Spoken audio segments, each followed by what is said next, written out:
Hello students of class 8 RPS public school की online कक्षा में एक बार आज पुनः आप सभी का स्वागत है। स्टूडेंट्स, आज हिंदी विषय में चैप्टर नंबर 19 यानी 19 पर कबूतरबाजी ये आपका शीर्षक है और इस चैप्टर के पाठ के लेखक हैं मधुर अथैया।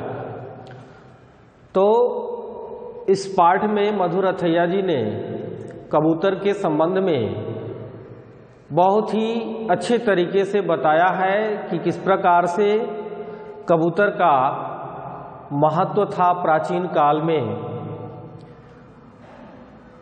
और वर्तमान में धीरे धीरे यह महत्व किस प्रकार से छिन्न होती जा रही है। इन्हीं बिंदुओं पर मधुर अथैया जी ने इस पाठ में बहुत ही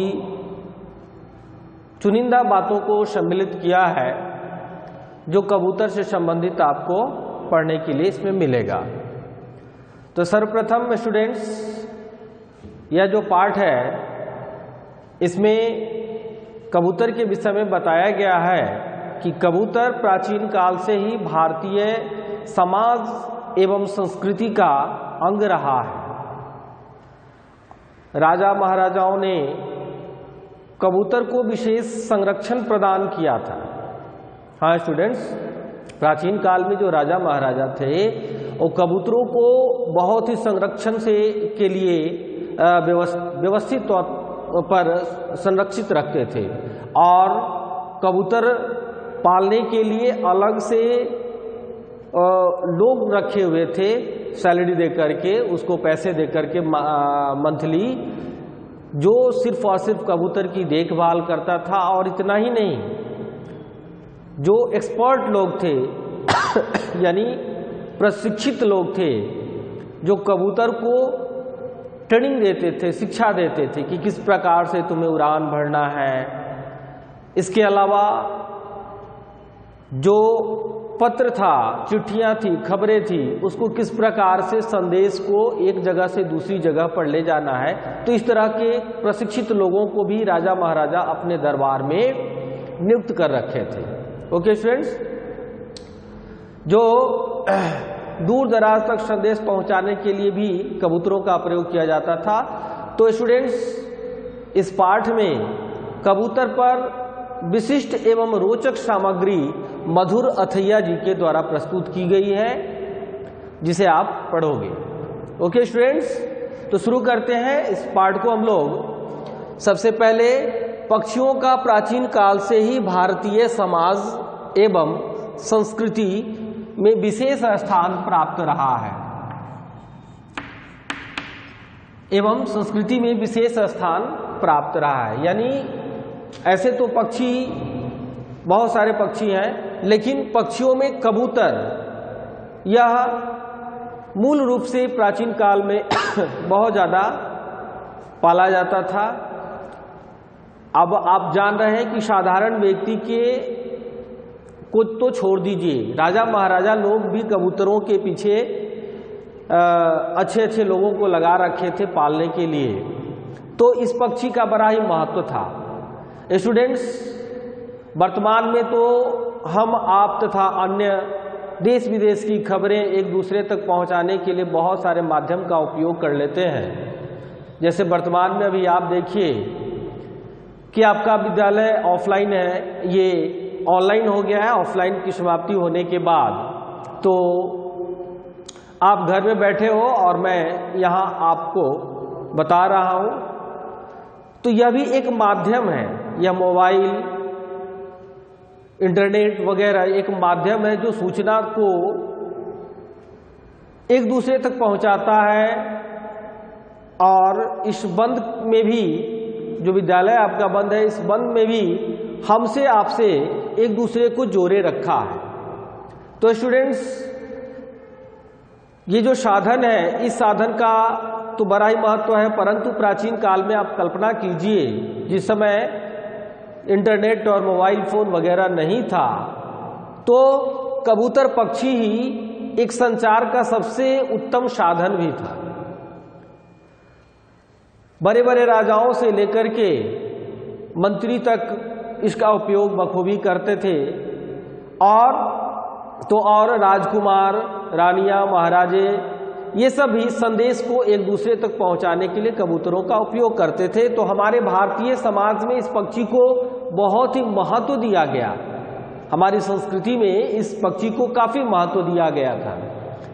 और अब आप देखेंगे दूसरा कि मुगल काल में शहजादे सलीम द्वारा मेहनिशा के हाथ में 2 कबूतर पकड़ा देने का किस्सा भी मशहूर है। तो स्टूडेंट्स, किताबों में बहुत सी कहानियां आप पढ़े होंगे जो कबूतरों से संबंधित है, जो प्राचीन काल की कहानियों को दर्शाता है।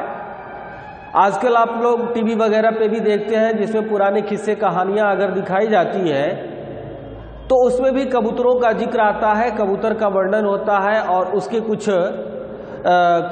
रोचक कर्तव्य को भी दिखाया जाता है। तो राजा, महाराजा और नवाब जो है कबूतरों को इसीलिए खास करके विशेष संरक्षण प्रदान करते थे।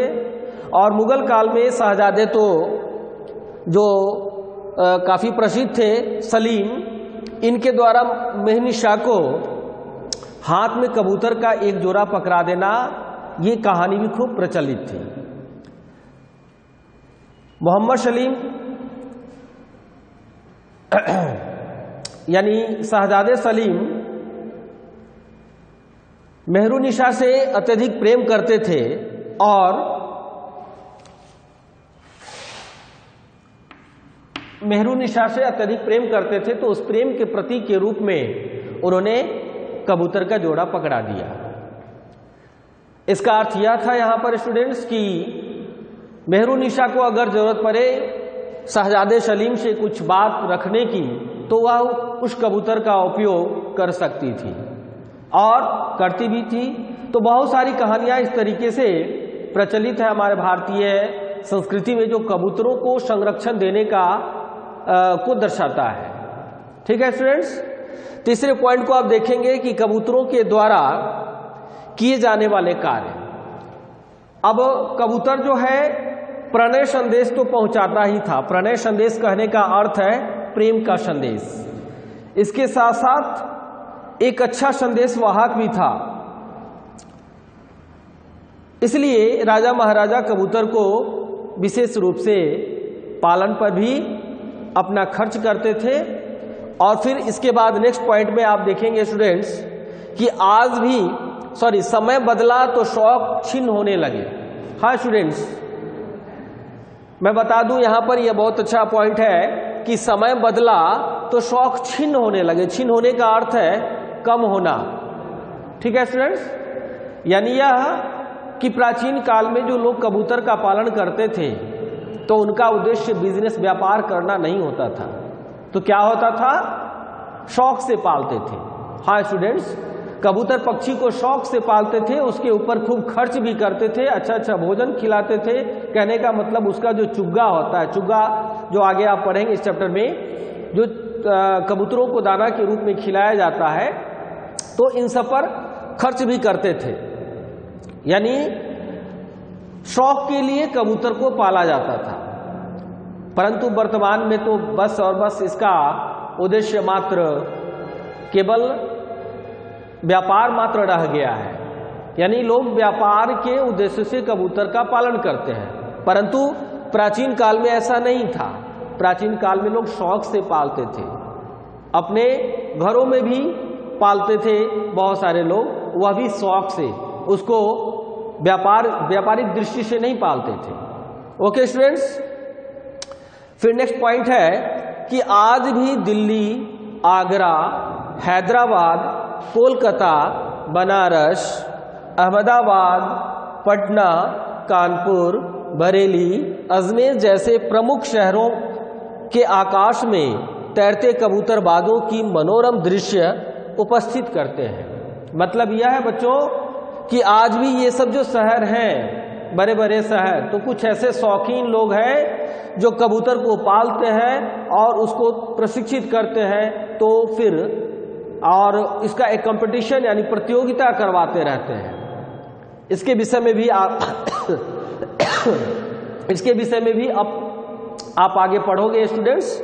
तो ये जो प्रमुख शहर है इसमें आज भी स्टूडेंट्स लोग कबूतरों को बड़े शौक से ही पालते हैं और फिर उसके तरह तरह के करतब को देखते हैं जो किस प्रकार से अपनी कला को प्रदर्शित करता है। ऐसे कबूतर इन सब शहरों में पाले जा रहे हैं। Okay students.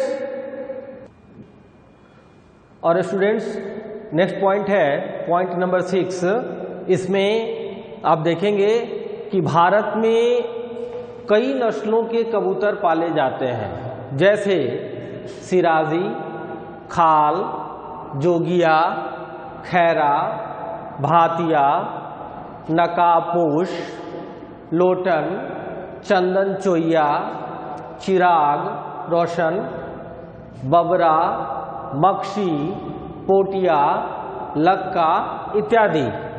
तो स्टूडेंट्स अपना देश जो है महान है और आप इतने सारे जो प्रकार हैं यानी वेराइटीज हैं, इतने सारे नस्ल हैं जो भारत के लोग इतने नस्लों को पालते हैं, कबूतर के इतने सारे नस्ल हैं। तो बच्चों आप देख रहे हैं कि इसमें प्रमुख रूप से सिराजी, खाल, जोगिया, खैरा, भातिया, मैक्स ये सभी हैं जिनका पालन यहाँ पर किया जाता है स्टूडेंट्स। और इनका मूल उद्देश्य होता है, चूंकि ये सब जो नस्ल है इन पर कबूतरबाज का आशय यहाँ पर आप समझ लेंगे। कबूतरबाज शब्द का जो प्रयोग किया गया इस पाठ में, जो कबूतर को प्रशिक्षित करता है, पालन पोषण करता है, उनको कबूतरबाज कहा गया है। तो कबूतरबाजों का एक अपना खास शौक है कि हम कितना ज्यादा इसको प्रशिक्षित करें कि यह अन्य कबूतर जो है, जो अन्य बहुत सारे लोग हैं जो कबूतरों को प्रशिक्षण देने का काम करते हैं, तो उनके कबूतरों से हमारे कबूतर में ज्यादा अच्छे गुण हों, उड़ान भरने की, संदेश भेजने की तथा अन्य कर्तव्य कलाबाजी दिखाने की। ठीक है स्टूडेंट्स। नेक्स्ट पॉइंट है, प्रत्येक कबूतरबाज अपने कबूतरों की पहचान के लिए उनके पैरों में लोहे या प्लास्टिक का छल्ला डाल देता है। ऐसा किस लिए बच्चों? इसलिए कि आकाश में उड़ते समय जो एक्सपर्ट यानी खूब प्रशिक्षित कबूतरबाज है, तो आकाश में उड़ते हुए भी अपने कबूतरों की पहचान कर लेता है कि इस झुंड में मेरा कबूतर है। एक तो यह, दूसरी बात कि उसकी पहचान है कि यह किस कबूतरबाज का ग्रुप है या झुंड है जो आकाश में उड़ान भर रहा है या जो आकाश में करतब दिखा रहा है। तो जब कोई कबूतरबाज अपने झुंड में नया कबूतर शामिल करता है, इसका एक और भी कारण है। ये छल्ला, पैरों में छल्ला कहने का मतलब है रिंग अंगूठी की तरह का उसके पैरों में पहना दिया जाता है।